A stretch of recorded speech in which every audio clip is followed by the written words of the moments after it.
All right, final countdown is on to the last UFC live event of the year, and as you might expect, the combat sports leader has stacked the deck for UFC 296 on pay-per-view from the Fight Capital. First, this is UFC Live, presented by DraftKings Sportsbook.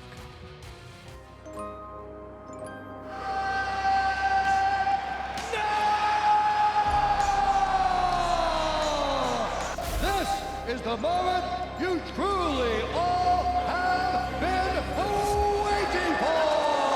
The welterweight title on the line will headline our last pay-per-view of the year. What's wrong with you? You're too. Now you gotta pull it out of the fire. Come on, Leon, man. You got it, man. Come on.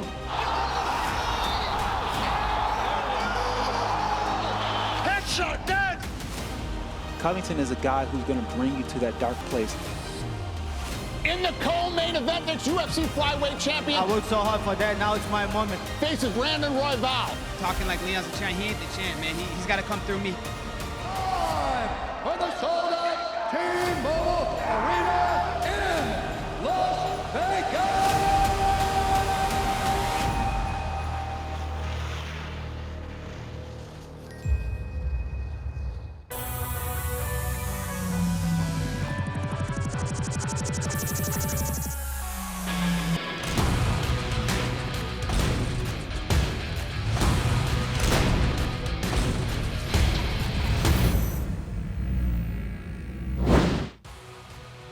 With that, welcome into this special edition of UFC Live on location here in Las Vegas. Jon Anik here inside the MGM Grand Garden Arena. And coming up, I have got the man, the future Hall of Famer, the Nigerian Nightmare, Kamaru Usman, to help us break down the final pay-per-view of 2023. But don't tape the award shows just yet, because the year usually closes with consequence. That is absolutely the case Saturday night with our championship doubleheader. Let us show you all that is coming your way on pay-per-view, 10 p.m. Eastern Saturday, only on ESPN+. All these fights look like absolute bangers. In the opener, Josh Emmett stepping up to the plate. He will take on the always dangerous Bryce Mitchell, who steps up on short notice. At lightweight, the former interim champ Tony Ferguson will try to get untracked. He takes on the returning Paddy Pimblett. Feature battle welterweight, Shavkat Rakhmonov is all the rage. He'll put his 17-0 record on the line as he takes on Stephen Wonderboy Thompson. And then, of course, your two title fights. Alexandre Pantoja in the first defense of his flyweight gold. He draws the electric Brandon Royval. And the main event, you may have heard, Colby Covington looking to break through against the incumbent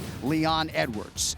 Speaking of Leon Rocky Edwards, he became the man at 170 pounds in August of 2022. It was UFC 278. He had waited 7 long years for the rematch with Usman, delivered that night, and then Edwards won the ensuing meeting by majority decision. That was in March at the O2.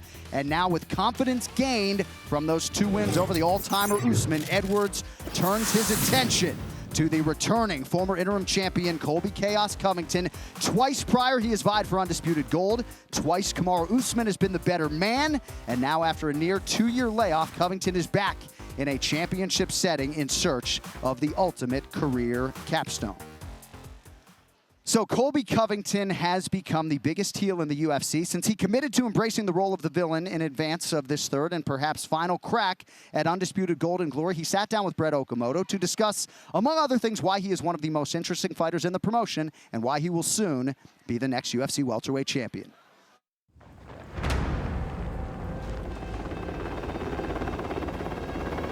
We're over at Trump International. Most fighters can't even find an Uber ride to get here. I'm showing up in a helicopter, so I think that shows who's the biggest and best in the welterweight division right now. Over the course of your wrestling career, were you a guy that people cheered for, or were you a guy that people wanted to see lose? Definitely people wanted to see me lose because, you know, I had that brash style. I wasn't afraid to push someone's head in the mat and be mean. You know, I wrestled mean. I was very physical. I got in people's face, and I let it know it was going to be a dogfight.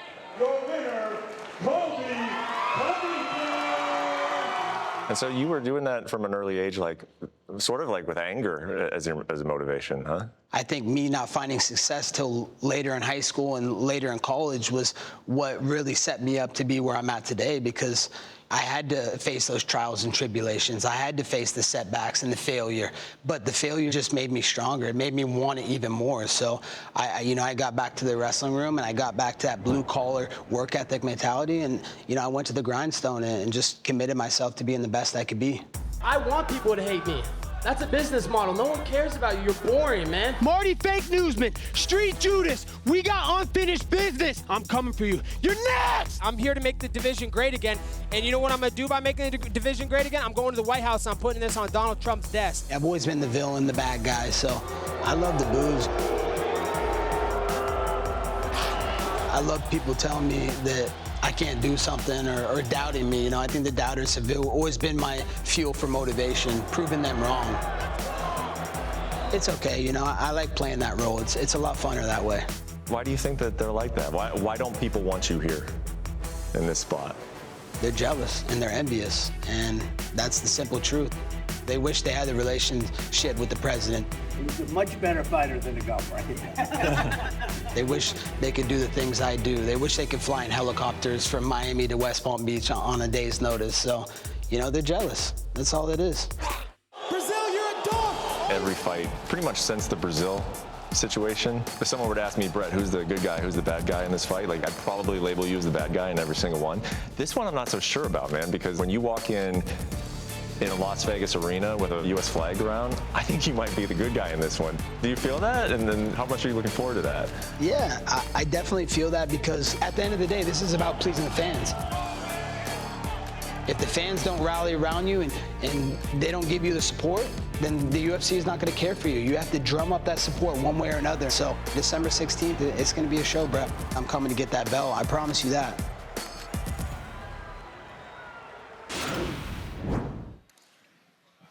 All right, now we are absolutely thrilled to be joined by the future Hall of Famer, the Nigerian Nightmare, Kamaru Usman. What a pop from the locals here in Las Vegas as you made your way here to the set. And I must say, if I could pick any man's brain in the world in advance of this fight, it would be yours. So thank you for being here. Thank you. I appreciate it. Once more, getting back up here and enjoying getting to just be a spectator and talk about fights. Yeah, you've been smiling a lot more this week than maybe in fight weeks past, but you have a rich history, obviously, 5 fights combined with the men on the marquee, Leon Edwards and Colby Covington. Let us start with Colby Covington, because most people consider him your foremost rival. Would you suggest that he was the guy that was your chief rival and fought you the closest? I would say so. I think Covington brings a lot of tools to the table that I do as well. And, you know, and I said this to him in one of our heated press conferences back in the day, where I said he's just going to have to accept the fact that in the era that he lived, it was just someone that was just a little bit better than him. Right. Because, you know, those tools that he has they beat everybody else. I mean, can you remember the last time that you actually saw him in a fight that he didn't just kind of do what he wanted in the fight? Right. You know, and that's the thing with Covington. He can wrestle very well. He can strike very well to the untrained eye. They think he's just in there being sloppy, but he's just so calculated with how he picks those shots that they start to add up over time. Right. And then you put in the fact that he's not going to slow down.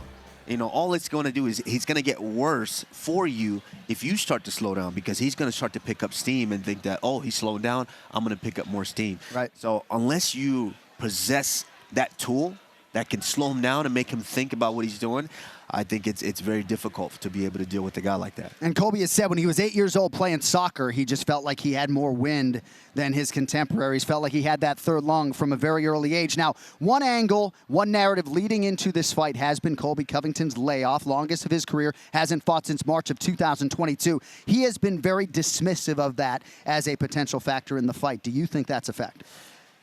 He has been dismissive of it, but for me, as a wrestler, as a competitor, as a fighter, as well as I understand, I'm that type of guy to where I know that once I'm consistent, I build that rhythm, and I don't have to get right. You know, go through that mental anguish of getting there and getting ready. So I don't know how that's going to affect him. I mean, there are some guys that can be gone for a while, i.e. Dominic Cruz, pop right back in, right. And nothing changed, nothing happened. So, you know, if that's the case for him, then, you know, we can expect the best form Colby Covington that we've ever seen. But if not, you know, that layoff, it tends to make you rusty, because now the distance is off because you haven't been in there for a while. You know, the pace is off because, you know, you haven't been in there for that layoff. So I'm anxious to see which Colby Covington comes out. We know he can weaponize pace. We know about the output, I should say. You've been in there with him, though, for north of 49 minutes. So as you look ahead to this matchup between Colby and Leon Edwards, what do you think Colby's biggest advantage is in this particular matchup? I think Colby's biggest advantage is the ability to adjust to what's happening in the fight. He knows he has I guess what they want to call it, a rocket pack on his back, and that he never gets tired. So when you're in the fight and you're letting the fight play out, the one thing about him is he doesn't necessarily go full out.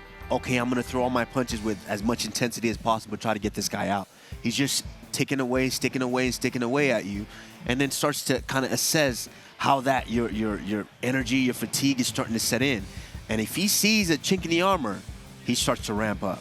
And I think that is his biggest weapon, is that ability to be calm in that chaos and start to let things kind of play out. With most guys, you know, we start to get nervous. And we're like, okay, you know, this guy's not stopping here. I need to hit him as hard as I can to potentially get him to slow down. Right. And if you can't do that, it's going to be a long night. All right, be sure to check out Colby Covington's appearance on the Stephen A. Smith Show. That is on YouTube before Colby makes the walk to the octagon at UFC 296 on Saturday night. But coming up next, you know what it is. We will shift the focus to the champion, Leon Rocky Edwards. He is the betting favorite, but is he being underestimated by some in advance of this latest title defense? We discuss when we return. It's UFC Live on location from Vegas. Stay with us. Ladies and gentlemen,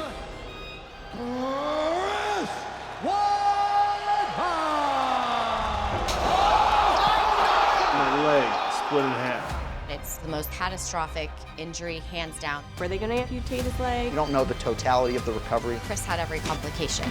Did you think about walking away? E60 presents Chris Weidman, The Return, Sunday, 8:30 p.m. Eastern Time on ESPN. Same day streaming on ESPN+. All right, welcome back to UFC Live, presented by DraftKings Sportsbook, getting you primed for UFC 296, Edwards v. Covington, live on ESPN Plus pay-per-view Saturday night under the lights.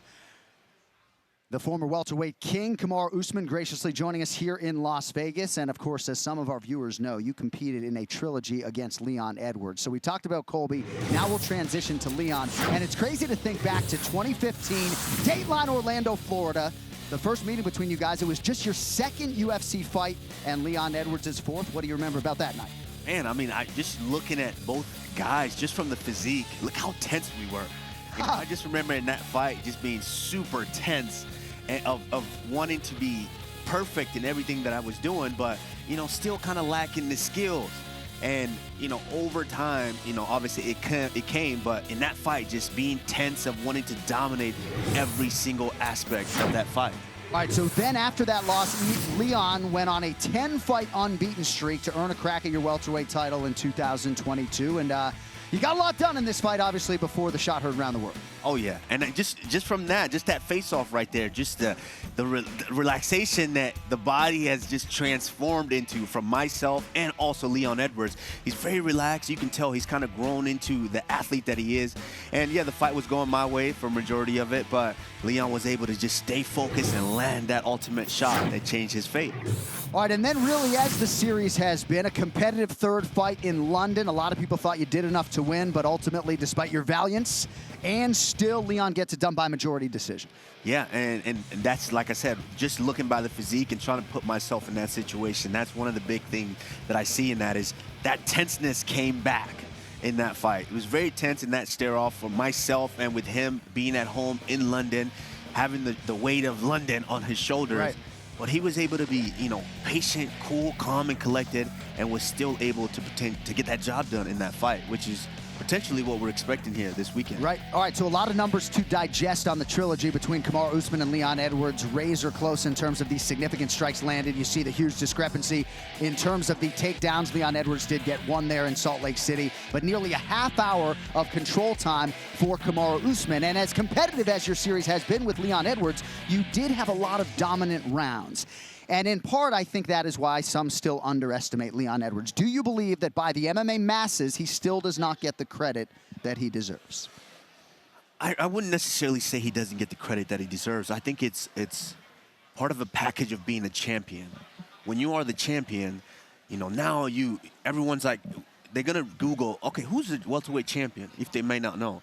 It's Leon Edwards. Okay, but what do I know about Leon Edwards?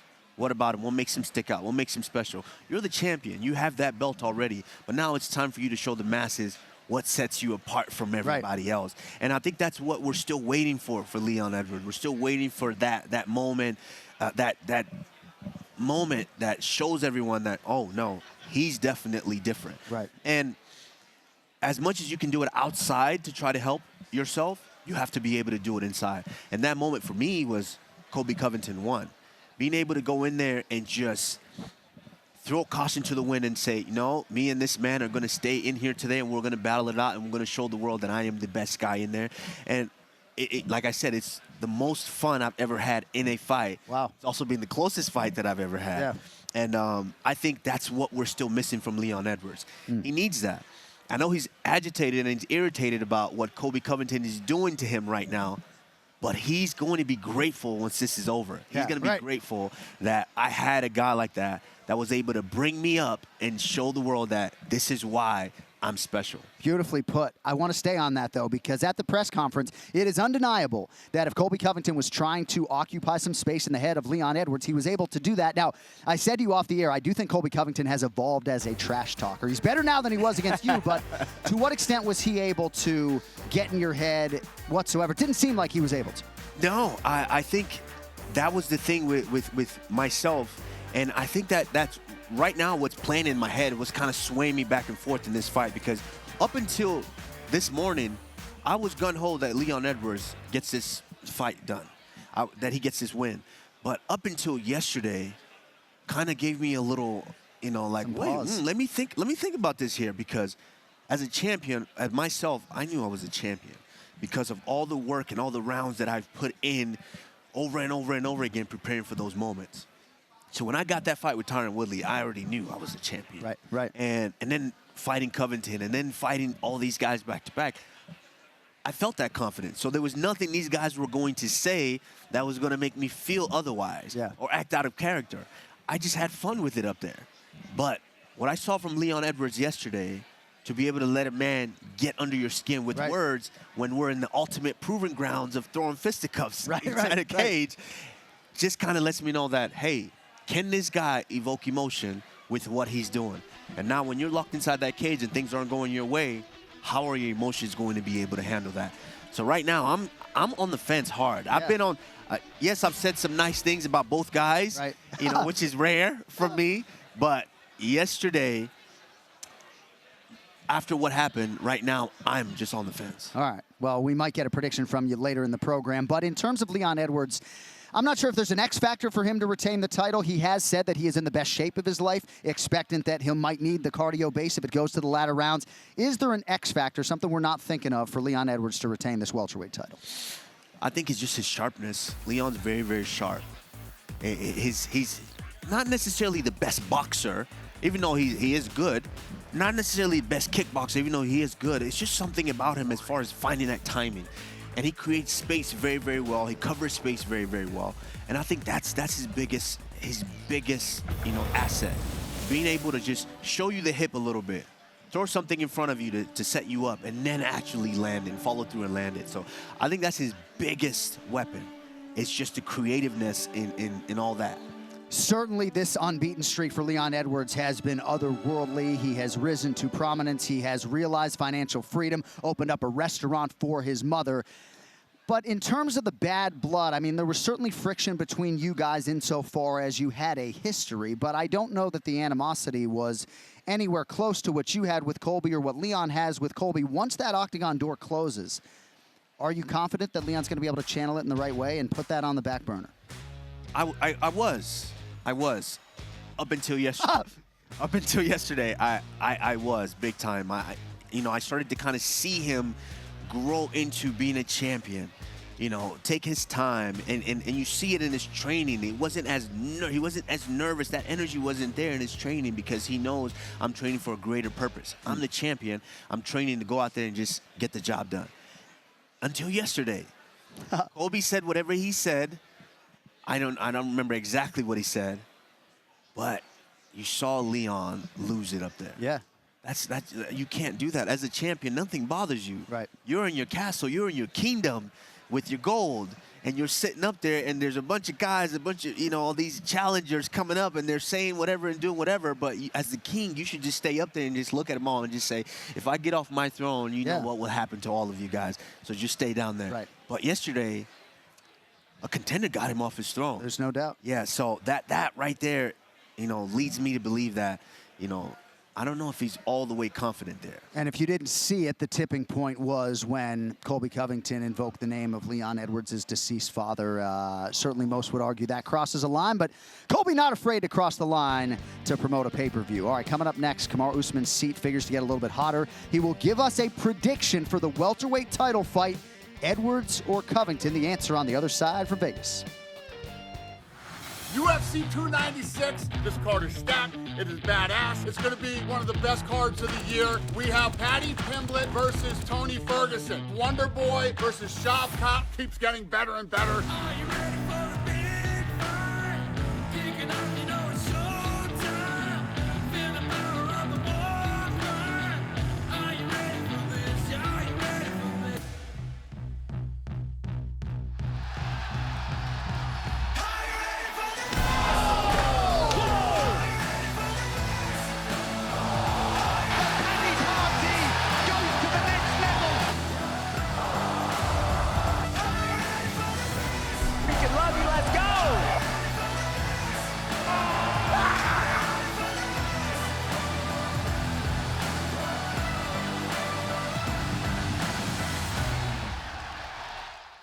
Can I please shout out our ESPN editors for that unbelievable feature? A few numbers for you.